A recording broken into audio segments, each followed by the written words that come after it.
इससे पहले कि हम वीडियो में आगे बढ़ें, कृपया चैनल को सब्सक्राइब करें, कमेंट करके हमें बताएं कि आपको ये कहानी कैसी लगी और इसे ज़्यादा से ज़्यादा शेयर करें जिससे हमारे चैनल की ग्रोथ तेज़ी से हो।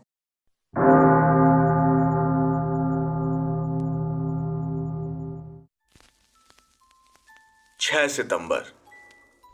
डॉक्टर जॉन, जो कि आजकल लूसी की देखभाल में लगे हुए थे, आर्थर को चिट्ठी लिखते हैं और उससे लूसी की बिगड़ती सेहत के बारे में चिंता जताते हैं।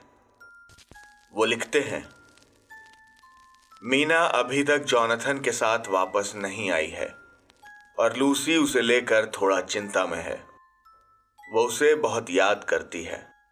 उस बेचारी लड़की की तबीयत बहुत खराब है। कम से कम मुझे इस बात की तसल्ली है कि प्रोफेसर वैन हेल्सिंग अपने काम निपटाकर मेरे पास आ चुके हैं। मैंने लूसी की मां से बात करके प्रोफेसर को लूसी की देखरेख की पूरी जिम्मेदारी दे दी है। मैं हर पल भगवान से यही प्रार्थना करता हूं कि वो लूसी को पहले की तरह सेहतमंद कर दे।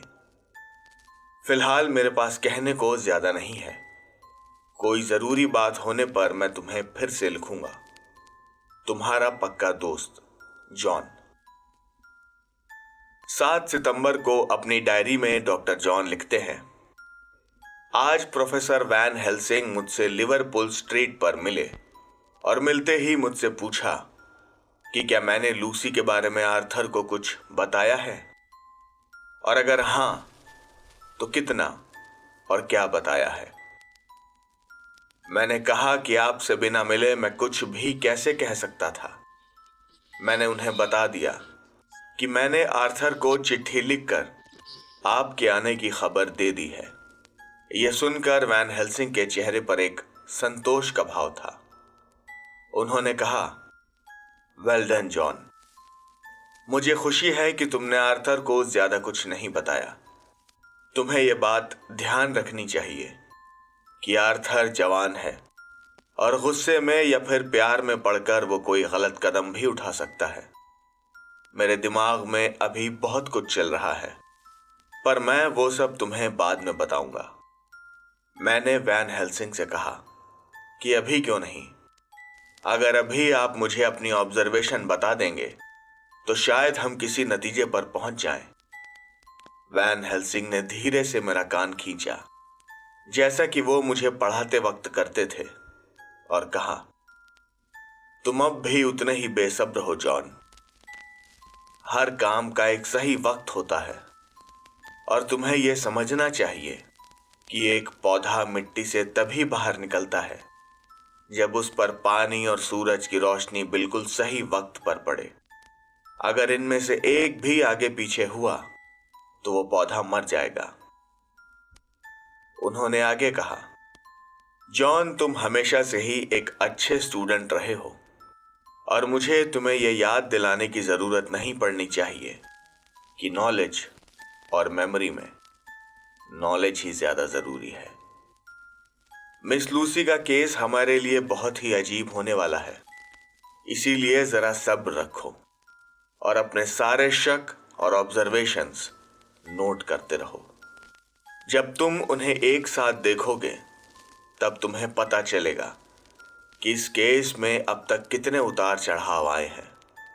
जॉन, हम अपनी असफलताओं से सीखते हैं, कामयाबी से नहीं। जब हम लूसी से मिलने उसके घर पहुंचे तब प्रोफेसर ने अपना बैग साथ लिया हुआ था जिसमें वो तरह तरह के उपकरण रखते थे। उन्होंने मुझे पहले ही कह दिया था कि लूसी को हमें कुछ भी ऐसा नहीं कहना है जिससे उसे किसी तरह का सदमा लगे या फिर वो चौंक जाए। जैसी उसकी हालत है उसकी जान को खतरा भी हो सकता है। लूसी की मां उसके कमरे के बाहर ही बैठी हुई थी। उनसे अपनी जवान बेटी की ऐसी हालत देखी नहीं जा रही थी और जब मैंने लूसी को देखा तो मुझे अपनी आंखों पर यकीन नहीं हुआ। कल जब मैं लूसी से मिला था तब वो बीमार थी, पर आज तो वो बिल्कुल पीली पड़ चुकी है। उसकी खाल बिल्कुल सूख गई है और होंठ वो बिल्कुल सफेद पड़ चुके हैं। उसके गालों की हड्डियां बिल्कुल साफ दिखाई दे रही हैं और शायद उसे सांस लेने में भी तकलीफ हो रही है। लूसी ने हम दोनों को देखा, पर शायद उसमें कुछ कहने की भी ताकत नहीं थी। वैन हेल्सिंग उसे देखकर दुखी नहीं बल्कि परेशान लग रहे थे। कुछ देर हम तीनों बिल्कुल चुप रहे। वैन हेल्सिंग बिना कुछ कहे धीरे से कमरे से बाहर चले गए। मैं भी उनके पीछे पीछे चल पड़ा। कमरे से बाहर जाते ही उन्होंने मेरा बाजू पकड़ लिया और कहा कि लूसी की हालत बहुत खराब है और हमारे पास बर्बाद करने को वक्त बिल्कुल भी नहीं है। अगर हमने तुरंत ही उसे खून नहीं चढ़ाया तो उसका दिल काम करना बंद कर देगा। मैंने भी बिना वक्त गंवाए प्रोफेसर के बैग से खून चढ़ाने का सामान निकाला और लूसी के कमरे की तरफ चल पड़ा। हम अभी अंदर पहुंचे भी नहीं थे कि एक नौकर ने हॉल की तरफ का दरवाजा खोला और मैंने आर्थर को अंदर आते देखा। वो बहुत तनाव में लग रहा था। उसने कहा, जैक, तुम कभी अपनी किसी भी चिट्ठी में इतनी कम बातें नहीं लिखते। तुम्हारी चिट्ठी पढ़ते ही मैं समझ गया था कि तुम जरूर मुझसे कुछ छुपा रहे हो। हालांकि मेरे पापा की तबीयत कुछ ठीक नहीं थी, पर अब वो पहले से थोड़ा बेहतर है। इसीलिए मैं बिना वक्त जाए किए लूसी से मिलने चला आया। कहाँ है मेरी लूसी? क्या यही प्रोफेसर वैन हेल्सिंग है? ओ प्रोफेसर, मैं यहां आने के लिए आपका शुक्रगुजार हूं। प्रोफेसर वैन हेल्सिंग ने भी आगे बढ़कर आर्थर से हाथ मिलाया और कहा, आपकी लूसी की हालत बिल्कुल ठीक नहीं है और तुम्हें इस वक्त हिम्मत रखनी होगी। आर्थर ने कहा कि वो लूसी के लिए जान भी दे सकता है, वो बस उसे बताएं कि उसे क्या करना होगा। प्रोफेसर ने आर्थर से कहा कि अभी हम जॉन का खून लूसी को चढ़ाने ही वाले थे, पर अब तुम आ गए हो। तुम हम में से सबसे कम उम्र के हो और सबसे ज्यादा सेहतमंद भी। इस वक्त तुम लूसी की सबसे बड़ी मदद अपना खून देकर कर सकते हो। क्या तुम लूसी को अपना खून दोगे? आर्थर तुरंत ही तैयार हो गया। वो बिल्कुल भी देर नहीं करना चाहता था। प्रोफेसर ने आर्थर के कंधे पर हाथ रखा और उसे अंदर आने का इशारा किया। अंदर जाते ही प्रोफेसर अपने बैग से कुछ इक्विपमेंट निकालकर मेज पर रखने लगे, मगर आर्थर बस लूसी को देख रहा था। लूसी इतनी कमजोर थी कि वो आर्थर से कुछ बोल भी नहीं पा रही थी। प्रोफेसर ने एक छोटी सी कांच की शीशी अपने बैग से निकाली और लूसी से कहा, मिस लूसी, ये रही आपकी दवा, जल्दी से इसे पी लो। हम सब यहीं आपके पास खड़े हैं, आपको कुछ नहीं होगा। लूसी ने बड़ी मुश्किल से अपनी गर्दन ऊपर की और वो दवा पी गई। ये एक बेहोशी की दवा थी और कुछ ही देर में लूसी की आंखें बंद हो गईं। हालांकि किसी भी अच्छी सेहत के इंसान को अगर ये दवा दी जाती तो शायद उसे बेहोश होने में बहुत ज्यादा वक्त लगता, पर लूसी इतनी कमजोर थी कि उसे अपने होश खोने में बस कुछ ही मिनट लगे होंगे। प्रोफेसर ने एक बार लूसी को देखा और पक्का किया कि वो पूरी तरह से नींद में है। उन्होंने आर्थर को बुलाया और उसे अपना कोट उतारने को कहा। उसके बाद वैन हेल्सिंग ने बड़े ही सधे हुए तरीके से लूसी को खून चढ़ाना शुरू किया। कुछ ही देर में मैं देख पा रहा था कि लूसी के हाथों की लाली अब वापस आ रही थी और आर्थर के चेहरे पर भी कुछ खुशी दिखाई दे रही थी। मैं अपने सामने ही आर्थर जैसे एक हट्टे कट्टे लड़के पर छाती हुई कमजोरी को देख पा रहा था और मुझे यह भी एहसास हो गया था कि लूसी को इस हालत में कितनी तकलीफ हुई होगी। कुछ ही देर में जब वैन हेल्सिंग को यकीन हो गया कि लूसी के शरीर में ठीक ठाक खून जा चुका है, तो उन्होंने अपने सारे उपकरण हटा दिए और आर्थर को कुछ देर आराम करने के लिए कह दिया। आर्थर पास ही कुर्सी पर बैठ गया और वैन हेल्सिंग लूसी के सर के नीचे एक तकिया रखने लगे।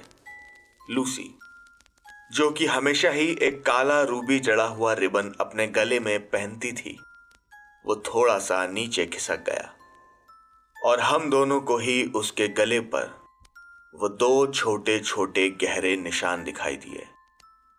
आर्थर तो अपनी आंखें बंद करके बैठा था, इसीलिए शायद उसकी नजर उस पर नहीं पड़ी, पर मैंने प्रोफेसर वैन हेल्सिंग के चेहरे के बदलते हाव भाव देख लिए थे। उन्होंने आर्थर को उठाया और कहा कि वो साथ वाले कमरे में जाकर थोड़ा आराम कर ले। उन्होंने बाहर से आवाज लगाकर एक नौकर को बुलाया और आर्थर के लिए थोड़ी वाइन और कुछ खाने को लाने को कह दिया। मैं आर्थर को दूसरे कमरे में खुद छोड़कर आया तो मैंने देखा कि प्रोफेसर पास ही कुर्सी पर बैठे लूसी को देख रहे थे। मैंने उनसे पूछा कि उन्हें क्या लगता है, ये निशान किस चीज का हो सकता है। कुछ सोचते हुए वो बोले, मैं पक्के तौर पर कुछ नहीं कह सकता, मुझे इसकी थोड़ी जांच पड़ताल तो करनी ही होगी। मैंने बहुत लंबे समय से ऐसा कुछ नहीं देखा है। ये कहते हुए वो अपनी जगह से उठे और कहने लगे कि उन्हें तुरंत एम्स्टर्डम निकलना होगा। वहां से उन्हें कुछ किताबें चाहिए होंगी जो कि लूसी की इस चोट के बारे में जानने में उनकी मदद करेंगी। मैंने उनसे पूछा कि क्या मैं यहां हॉस्पिटल से एक नर्स भेज सकता हूं। इस पर उन्होंने कहा, नहीं, हम ही यहां सबसे अच्छे नर्सेज हैं।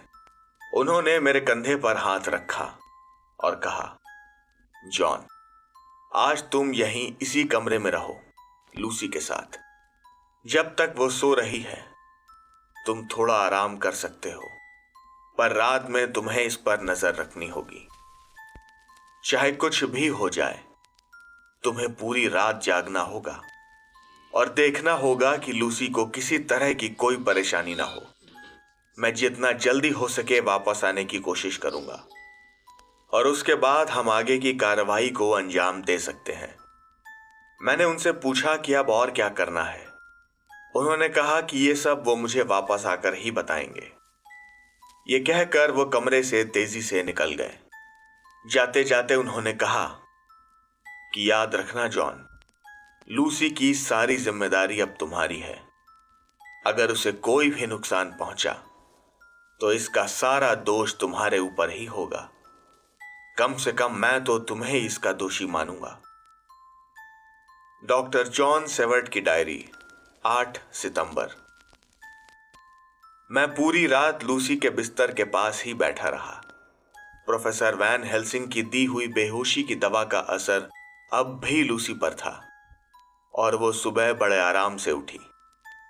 वो आज बहुत ही अलग, बिल्कुल जिंदा दिल लग रही थी। लूसी मुझे वैसी ही लग रही थी जैसा मैंने उसे कई दिन पहले देखा था।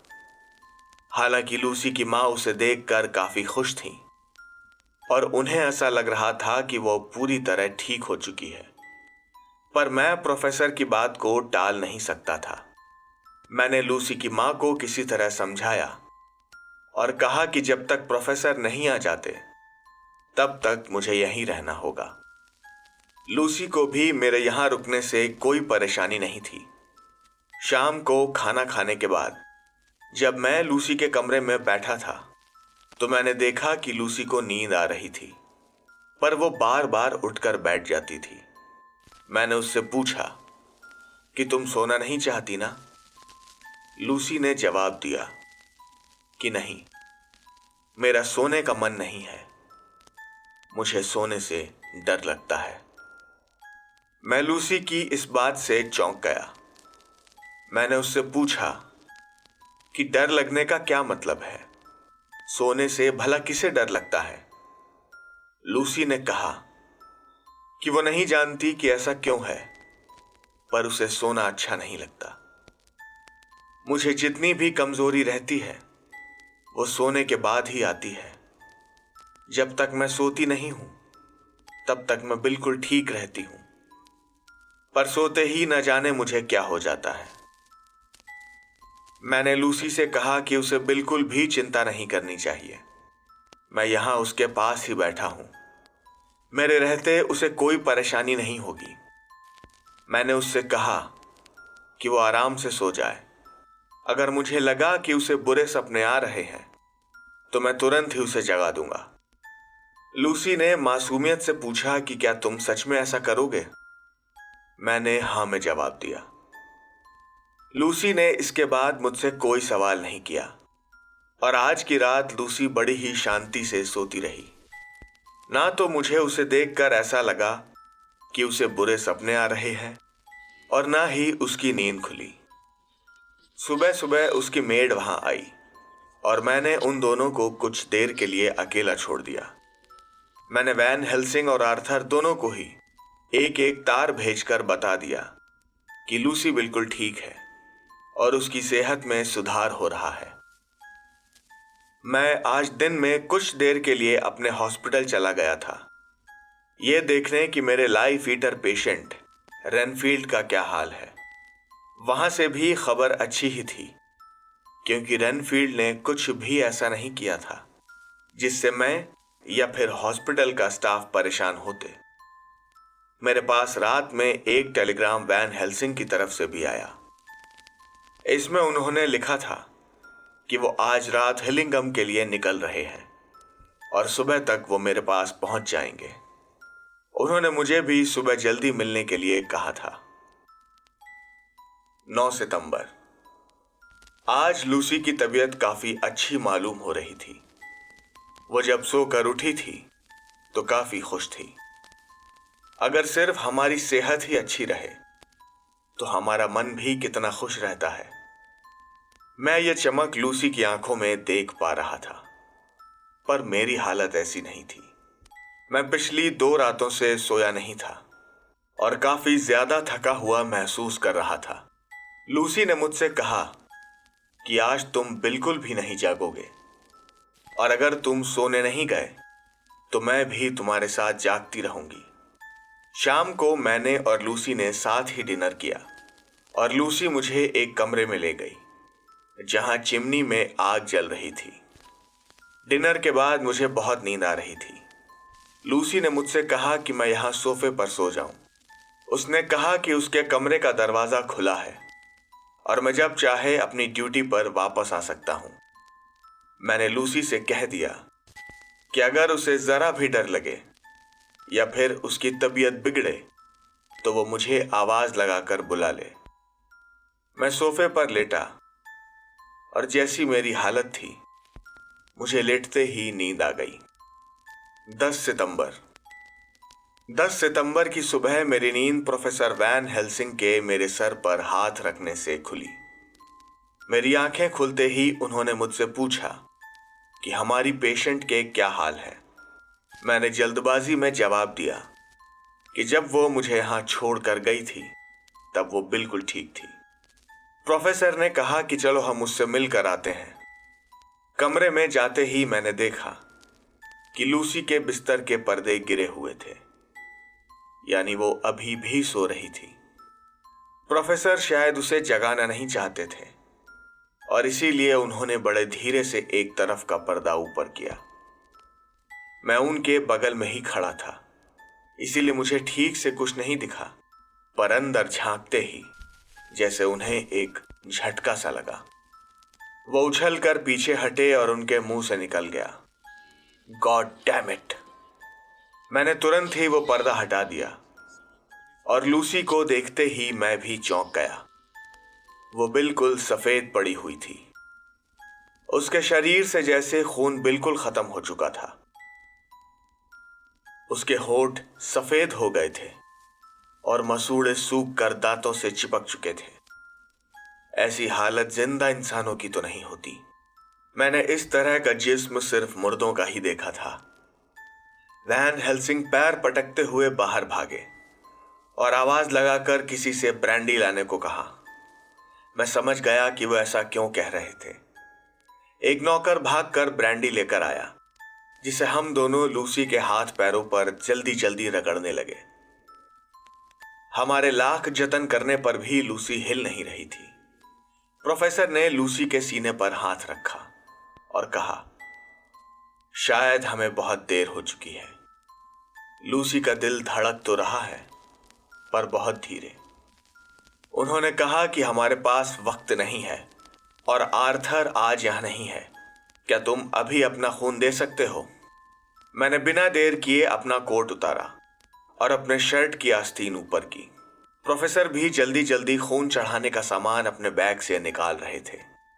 आज हमारे पास लूसी को बेहोशी की दवा देने का वक्त नहीं था और सच में शायद उसे उसकी जरूरत भी नहीं थी। प्रोफेसर ने मुझे हिलने डुलने से मना किया और मैं भी चुपचाप कुर्सी पर ही बैठा रहा। मुझे काफी दर्द हो रहा था, पर मुझे इस बात का संतोष था कि मेरी वजह से शायद लूसी की जान बच जाए। मैं उस रबर की ट्यूब से खून लूसी की रगों में जाता देख पा रहा था। लूसी का शरीर इतना सफेद पड़ा हुआ था कि मुझे उसकी नसों में बहता खून साफ दिखाई दे रहा था। प्रोफेसर ने अब तक मॉर्फिन का इंजेक्शन तैयार कर लिया था और उन्होंने वो इंजेक्शन उसी ट्यूब में लगा दिया, जिससे कि होश में आने पर लूसी एकदम से ना उठ बैठे। अभी मुझे खून देते हुए ज्यादा देर नहीं हुई थी, पर प्रोफेसर ने मुझे रोक दिया। उन्होंने बड़े ध्यान से वो सारे उपकरण हटा लिए और कहा कि बस इतना बहुत है, अभी इससे काम चल जाएगा। मैंने उनसे पूछा कि ऐसा क्यों? आर्थर ने तो काफी खून दिया था, पर फिर आप मुझे क्यों रोक रहे हैं? अगर जरूरत है तो मैं और खून दे सकता हूं। पर उन्होंने मुझे ऐसा करने से रोक दिया। उन्होंने कहा कि हमें अभी बहुत से काम करने हैं। उन्होंने मेरी पट्टी की और मुझे दूसरे कमरे में कुछ देर आराम करने के लिए भेज दिया। पर जाते जाते उन्होंने मेरे कान में धीरे से कहा कि अभी लूसी की जो हालत है, इस बारे में किसी और को मत बताना, आर्थर को भी नहीं। मैंने लूसी को थोड़ा सा ही खून दिया था, पर मुझे बहुत ज्यादा कमजोरी हो गई थी। मैं सोच रहा था कि आर्थर ने तो इतना सारा खून लूसी को दिया था, पर फिर भी वो बड़े आराम से बैठा रहा। वो जरूर ही काफी मजबूत इंसान है। पर एक बात जो मुझे रह रह कर परेशान कर रही थी, वो ये है कि आखिर एक ही दिन में लूसी के शरीर से इतना सारा खून कहां चला गया। कल तक तो वो अच्छी भली दिख रही थी। वैन हेल्सिंग मेरे पास आए और मुझे घर जाने के लिए कहा। उन्होंने कहा कि आज रात वो खुद लूसी के साथ रुकेंगे। जाते हुए उन्होंने मुझसे कहा कि मैं अभी तक सारी ऑब्जर्वेशन को ध्यान से लिखता रहूं, क्योंकि शायद हमें इसकी जरूरत बाद में पड़ जाए। मैंने प्रोफेसर का ये रूप पहले कभी नहीं देखा था। वो अपने पेशेंट के लिए इतनी हमदर्दी रख सकते हैं, मैंने सोचा भी नहीं था। वो मेरी तरह जवान नहीं है। 50 के आसपास की उम्र में अपने प्रोफेशन के लिए इतना समर्पण किसी किसी में ही देखने को मिलता है।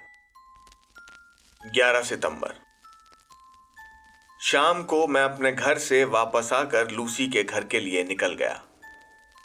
प्रोफेसर वैन हेल्सिंग वहां मौजूद थे और काफी जिंदा दिल लग रहे थे। वहीं लूसी की तबीयत भी कल से काफी बेहतर थी। मेरे वहां पहुंचते ही प्रोफेसर ने अपने बैग से लूसी के लिए सफेद फूलों का एक गुच्छा निकाला, जिसे देखकर वो चहक उठी।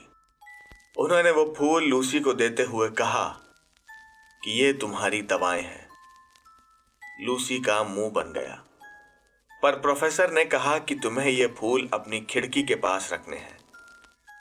तुम जितना चाहे इन्हें सूंघ सकती हो, पर इन्हें फेंकना मत।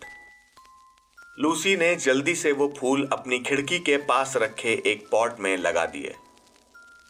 पॉट में वो फूल लगाते वक्त लूसी ने उन्हें सूंघा तो उसने अपनी नाक सिकोड़ ली। उसने प्रोफेसर से कहा कि यह कैसा मजाक है, इन फूलों की महक तो बिल्कुल लहसुन जैसी है, कहीं ये लहसुन के फूल तो नहीं? इस बार वैन हेल्सिंग मुस्कुरा नहीं रहे थे। वो दृढ़ता से खड़े हुए और बोले, लूसी, मैं मजाक नहीं करता, और अपने बच्चों की उम्र के लोगों से तो बिल्कुल भी नहीं। ये फूल मैं यूं ही नहीं लाया। इनका मकसद तुम्हारी बीमारी पर काबू पाना है। मेरी बात को हल्के में मत लेना। अगर अपनी नहीं तो कम से कम अपने साथ जुड़े हुए लोगों की सोचो। तुम्हारी माँ, आर्थर और जॉन, मैं ये तुम्हारी भलाई के लिए कर रहा हूं। इसके बाद प्रोफेसर एक दूसरे कमरे में गए और वैसे ही कई सारे फूल और लगभग एक बोरा भरकर लहसुन ले आए। वो बोले, ये लहसुन मैं खास हार्लेम से लाया हूं। मैं समझ सकता हूं कि इनकी महक से तुम्हें शायद थोड़ी परेशानी होगी, पर मेरी बात मानो लूसी, हर दवा मीठी नहीं होती। प्रोफेसर ने मेरा हाथ पकड़ा और कहा कि हम दोनों मिलकर इस कमरे में ये फूल और लहसुन जगह जगह रख देते हैं। मैं प्रोफेसर की इस हरकत से हैरान था। इस तरह के इलाज के बारे में मैंने ना तो उनसे कभी सुना था और ना ही किसी और डॉक्टर से। मैं कमरे में जहां तहां सारी चीजें लगा रहा था, पर मेरा ध्यान प्रोफेसर पर ज्यादा था। उन्होंने सबसे पहले सारी खिड़कियों को अच्छी तरह से बंद किया और उनके चारों तरफ लहसुन और उन सफेद फूलों की लड़ियां लगा दी। उन्होंने कुछ फूल अपने हाथों में मसल कर उनका रस खिड़की के किनारों पर भी लगा दिया। और आखिरी काम, उन्होंने हर खिड़की की कुंडी में एक लोहे की बड़ी सी कील लगा दी, जिससे वो आसानी से ना खुल पाए। मैंने उनसे कहा कि प्रोफेसर, मैं जानता हूं कि आपके पास हर काम करने का कोई ना कोई पुख्ता कारण जरूर होता है, पर यह तो मैंने पहली बार देखा है। मैं आप पर शक नहीं कर रहा, पर आपने मुझे काफी पशोपेश में डाल दिया है। उन्होंने मेरी बात का कोई जवाब नहीं दिया और बस धीरे से मुस्कुरा दिए। लूसी जब सोने के लिए तैयार हुई तो उन्होंने एक छोटी सी माला, जिसमें लहसुन की कुछ कलियां और वो सफेद फूल गुथे हुए थे, लूसी को पहना दिए। लूसी की शक्ल पर साफ दिखाई दे रहा था कि उसे यह महक बिल्कुल भी अच्छी नहीं लग रही थी, पर मैंने उसे प्रोफेसर की बात मानने के लिए समझा दिया था। वैसे भी उसका पूरा कमरा लहसुन की महक से भरा था। उन्होंने लूसी से कहा कि कुछ भी हो जाए, पर इस माला को अपने गले से मत उतारना, और अगर उसे ऐसा लगे कि कमरे में उसकी सांस फूल रही है या उसे घुटन महसूस हो रही है, तो वो कमरे का दरवाजा खोल सकती है, पर ये खिड़कियां गलती से भी मत खोलना। लूसी ने भी प्रोफेसर से वादा किया कि वो वैसा ही करेगी। इसके बाद मैं और प्रोफेसर मेरे घर की तरफ निकल गए। अजीब बात थी कि आज प्रोफेसर ना तो वहां खुद रुके और ना ही मुझसे लूसी के साथ रुकने के लिए कहा, और आज तो वो बड़े ही निश्चिंत लग रहे थे। उन्हें जैसे कोई चिंता ही नहीं थी। आज वो आत्मविश्वास से भरे हुए थे और उन्होंने कहा कि हम दोनों कल सुबह आकर लूसी से मिलेंगे और देखेंगे कि उसकी तबीयत में कुछ सुधार हुआ है या नहीं। वहीं दूसरी तरफ मैं अंदर से काफी डरा हुआ था। ऐसा इसलिए था क्योंकि हमने लूसी को सिर्फ एक रात ही अकेला छोड़ा था और वो मरते मरते बची थी। कहीं हम कोई गलती तो नहीं कर रहे? क्या इस सस्ते से लहसुन और सफेद फूलों की माला से लूसी को कुछ फायदा भी हो सकता है? मुझे कुछ ठीक नहीं लग रहा। 11 सितंबर की ही शाम को जब डॉक्टर जॉन और professor Abraham Van Helsing Lucy को उसके कमरे में छोड़कर वहां से चले गए थे, तब सोने से पहले लूसी अपनी डायरी में लिखती है, सबको मेरी बहुत चिंता है और खासकर प्रोफेसर वैन हेल्सिंग और जॉन को। उन्होंने मेरा बहुत ख्याल रखा है। वो मुझे कभी भी अपनी आंखों से ओझल नहीं होने देते, पर पता नहीं उन्हें इन फूलों में क्या नजर आता है। जब प्रोफेसर वैन हेल्सिंग मुझे समझा रहे थे तो मैं थोड़ा डर गई थी, पर वो दोनों काफी अनुभवी डॉक्टर हैं। अगर उन्हें लगता है कि इन फूलों के साथ रहने से मेरी तबीयत सुधर जाएगी, तो मैं उनकी कही बात को कैसे टाल सकती हूँ। वैसे लहसुन की महक मुझे कुछ खास पसंद नहीं है, पर इन फूलों की महक से मुझे बड़ा सुकून मिल रहा है। शायद इसी वजह से मुझे थोड़ी नींद भी आ रही है। पर यह अचानक मेरी खिड़की पर पंखों के फड़फड़ाने की आवाज बार बार आने लगी है। कुछ भी हो, मैं खिड़की नहीं खोलूंगी। प्रोफेसर ने मुझे ऐसा करने से मना किया है। न जाने क्यों आज मुझे अकेले सोने में डर सा लग रहा है। शायद जॉन के यहां ना होने से मुझे ऐसा महसूस हो रहा है। हे भगवान, ये मुझे क्या हो गया है? ये मुझे किस बात का डर लगा रहता है और ये मेरे साथ ही क्यों होता है? काश बाकी लोगों की तरह मैं भी रात में चैन से सो पाती। 12 सितंबर की सुबह 8 बजे डॉक्टर जॉन सेवर्ट और प्रोफेसर वैन हेल्सिंग लूसी के घर पहुंच गए। अपनी डायरी में डॉक्टर जॉन सेवर्ट लिखते हैं, कुछ दिनों के थका देने वाले रूटीन के बाद आज सुबह जल्दी उठकर मुझे काफी अच्छा महसूस हो रहा है। सुबह की ये ठंडी धूप मुझे काफी तरोताजा कर रही थी और मैं मना रहा था कि लूसी भी ऐसा ही महसूस कर रही हो। प्रोफेसर हमेशा की ही तरह बिल्कुल ठीक वक्त पर आ गए और उन्होंने अपना बैग भी साथ लिया हुआ था। जब हम लूसी के घर पहुंचे तो उसकी मां हमें बाहर ही मिल गई। वो काफी खुश लग रही थी। उन्होंने कहा कि लूसी की तबीयत अब काफी अच्छी है और वो अभी भी सो रही है, पर अगर हम चाहें तो उसका मुआयना कर सकते हैं। प्रोफेसर वैन हेल्सिंग जैसे खुशी से उछल पड़े। वो बोले कि आखिर मेरा इलाज काम कर ही गया। इस पर लूसी की मां बोली कि इसमें सिर्फ आपका ही नहीं बल्कि उनका खुद का भी हाथ है। प्रोफेसर ने चौंकते हुए उनसे पूछा कि वो ऐसा क्यों कह रही हैं। तो वो बोली कि रात में वो लूसी को देखने गई थी और उनके मुताबिक वो बड़े ही आराम से सो रही थी, पर उसके कमरे में लहसुन और उन फूलों की महक भरी हुई थी और बाहर की हवा अंदर ना आ पाने से वहां थोड़ी घुटन सी हो गई थी। उन्होंने वो फूल और बदबूदार लहसुन वहां से हटा दिए और लूसी के गले से वो माला भी उतार दी। इसके बाद उन्होंने कमरे की खिड़कियां खोल दी, जिससे वहां का माहौल कुछ हल्का हो गया। उनके ये कहते ही प्रोफेसर का चेहरा उतर गया। वो मायूस और गुस्सा दोनों ही मालूम पड़ रहे थे। मैं जानता था कि प्रोफेसर अपने इलाज में इस तरह की दखलंदाजी बिल्कुल भी बर्दाश्त नहीं करते और अगर शायद ये लूसी की मां नहीं होती तो वो न जाने क्या करते। पर मैंने आज प्रोफेसर का एक और रूप देखा। वो बाहर खड़े अपने दोनों हाथ ऊपर करके आसमान की तरफ देख रहे थे। वो कह रहे थे कि उस बच्ची ने किसी का क्या बिगाड़ा है, वो क्यों उसके साथ ऐसा क्रूर खेल खेल रहा है। आखिर तू करना क्या चाहता है? क्या तू इस लड़की की मां के हाथों ही उसकी जान लेने पर तुला हुआ है? अगर तू इस दुनिया में है तो फिर तू शैतान के साथ काम क्यों कर रहा है?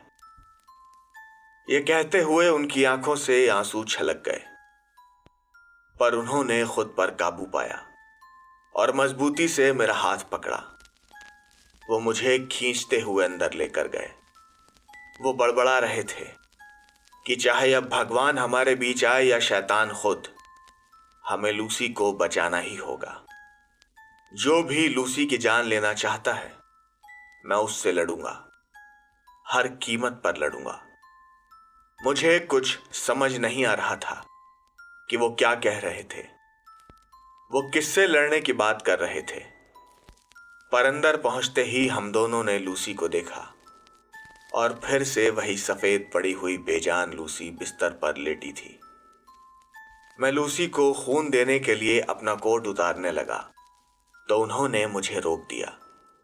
उन्होंने कहा कि तुमने अभी 1-2 दिन पहले ही काफी खून दिया है और तुम अभी पूरी तरह से सेहतमंद नहीं हुए हो। आज लूसी को मैं खून दूंगा। आज भी वही सब हुआ, वही मॉर्फिन, वही खून चढ़ाना और वही लूसी का फिर से थोड़ा बेहतर हो जाना। पर लूसी को खून चढ़ाने के बाद प्रोफेसर ने लूसी की मां को लगभग डांट दिया। उन्होंने लूसी की मां को साफ साफ समझा दिया कि ये फूल सजाने के लिए नहीं बल्कि लूसी को ठीक करने और उसकी ऐसी हालत होने से रोकने के लिए लगाए थे। इसीलिए अगर उन्होंने दोबारा ऐसा किया तो लूसी की जिंदगी और मौत दोनों की ही जिम्मेदारी उन्हें अपने सर पर लेनी होगी। ये सब आखिर क्या चल रहा है? ये मैं बार बार क्या देख रहा हूं? और प्रोफेसर, आखिर ऐसा क्या है जो वो मुझसे छुपा रहे हैं? और वो किससे लड़ने की बात कर रहे थे? और आखिर उनके इस इलाज के पीछे कौन सी साइंस है? शायद इस सब की तह में जाने के लिए मुझे अभी कुछ और दिन इंतजार करना पड़ेगा।